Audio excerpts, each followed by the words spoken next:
Every team, every topic, everywhere. This is Believe.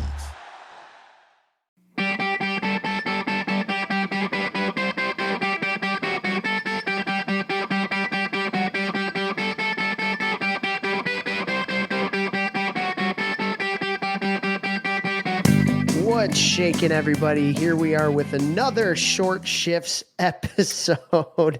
10 minutes on the clock. Jeffrey Lavecchio, an absolute clown, has no idea what the topic is. Vex, I think you're going to like this topic here today, brother. So today we are recording. It is a Tuesday, and the draft lottery just happened.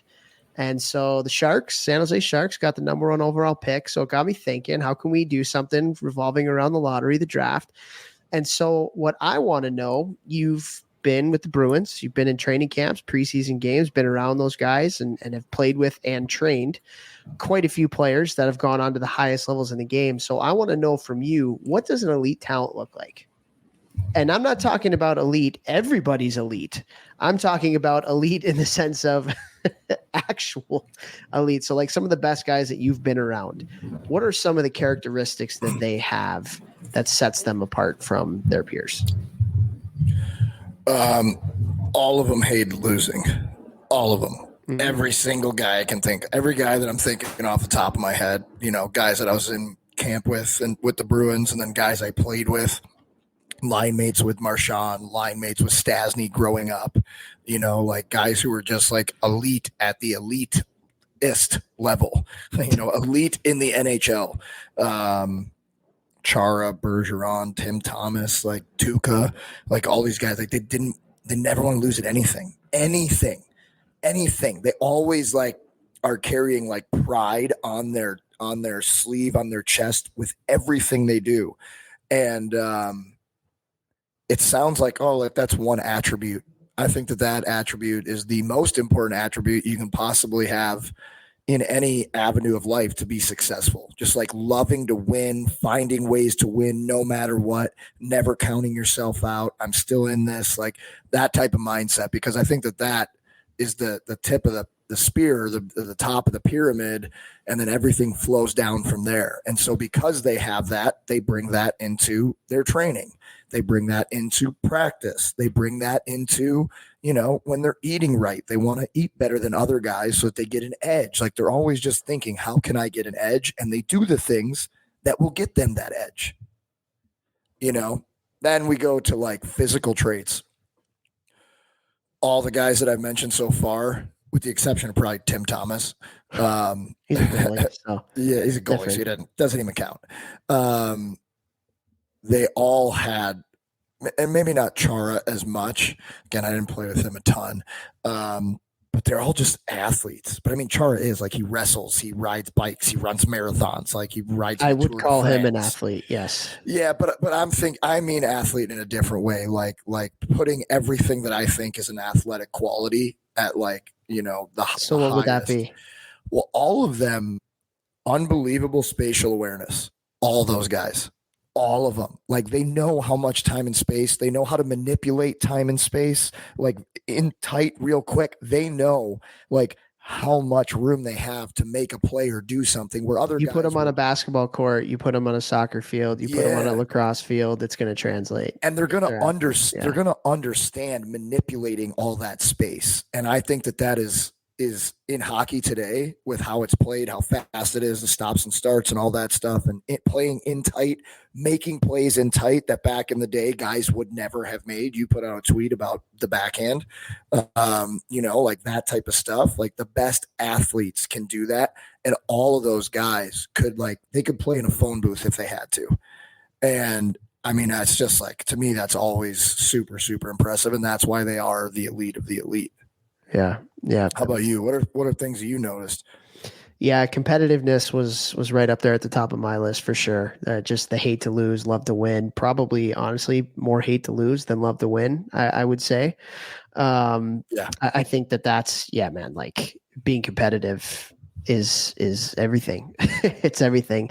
But the other one that I think, this is the one that I want all the kids to hear, and probably the parents that are listening to, is ownership. Ownership of their journey, man. Like the elite of the elite of the elite that I've been around are the anti-excuse makers of the world. They're the anti-point fingers, blame other people of the world.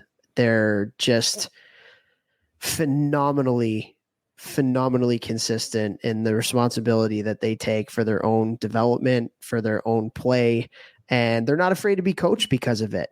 Like, hey, like they can sit down and watch. And now some of them are stubborn, right? So some of them and I think that's probably a trait of a lot of like guys. Like they're like coachable and stubborn, a little bit of a balance between the two. But they have conviction with what they do, right? So like you can be sitting down and watching video with them and you'll be like, hey, blah, blah, blah, this or that. And they're like, well, I saw this and that's why I made that decision. That's why like watching video with the elite of the elite, particularly with Hockey Sense, you can learn so much from those guys because the way that you see it from 10,000 foot view up versus what they see on the ice can be completely different. And they might see something in video that they're like, oh yeah, I didn't recognize that. I can do that. Or, you might say something, they'll be like, well, but I saw this and this and this. As long as there's a why to it, as long as there's a why, oh, okay, now I understand where you're coming from. So, but like at the end of the day, like ownership for what they do is one of the quintessential skills that I think all of the elite, and I'm not even talking about hockey players, entrepreneurship, starting your own business, like the elite of the elite of the elite entrepreneurs, it's all about ownership and taking responsibility for things. Great coaches, right? They when things are not going well, they accept the criticism. When things are going really well, they deflect the praise. But yeah, I just think like extreme ownership. Thank you, Jocko Willink, is such a unique trait that all of the elite players that I've been around have. I mean, look at Pasternak, with dude. If you haven't seen that on my social media, like that was amazing. Jimmy Montgomery calls him out, says, we need more from Pasta. And then they win the series and then they, they interview him about that. And what'd you think, Pasta? And he's like, hey, if I was in his shoes, I would have said the same thing. I needed to be better, and he did. And guess what? Guess who scored the game-winning goal in Game 7 in overtime to win the series? It was the guy that looked in the mirror, took responsibility, and did something about it. Now he wasn't awesome during that game, but he came up big in the clutch time, and that's all you can ask for. Like yeah, that was unbelievable.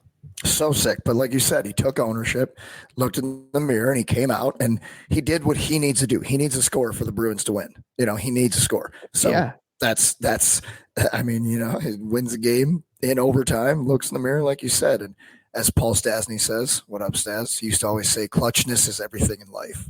He always used to say that. That sounds like a Stuart Scott from ESPN. Yeah. Clutchness. Cool as the other side of the pillow.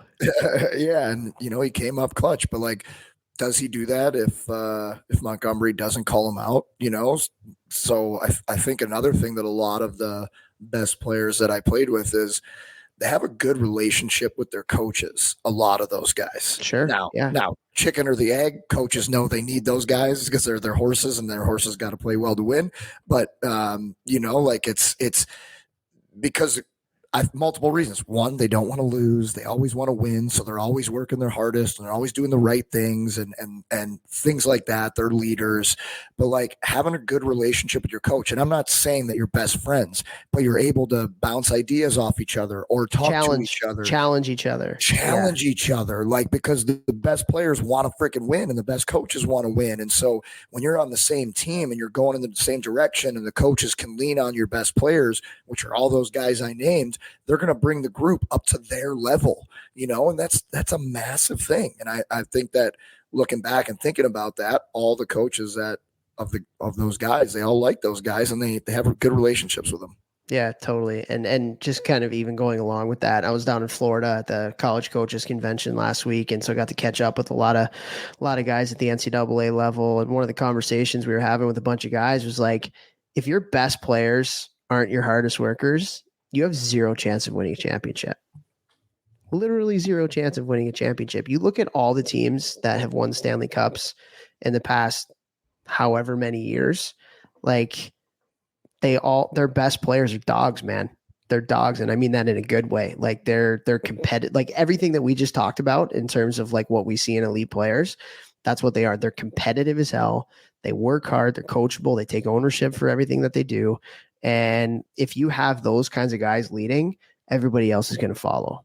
If you have guys like that leading that aren't like that and are lazy and don't want to be coached, like that's a recipe for absolute disaster, because that creates resentment. And some guys are going to still want to work, but some guys will take, umbrage with that. And they're going to be like, oh, if he's not working, I'm not going to work. But anyway, so good stuff, X. Share the show. Time's up. Share the show.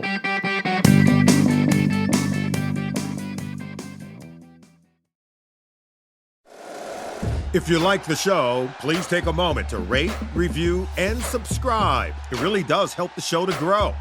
Thank you for listening.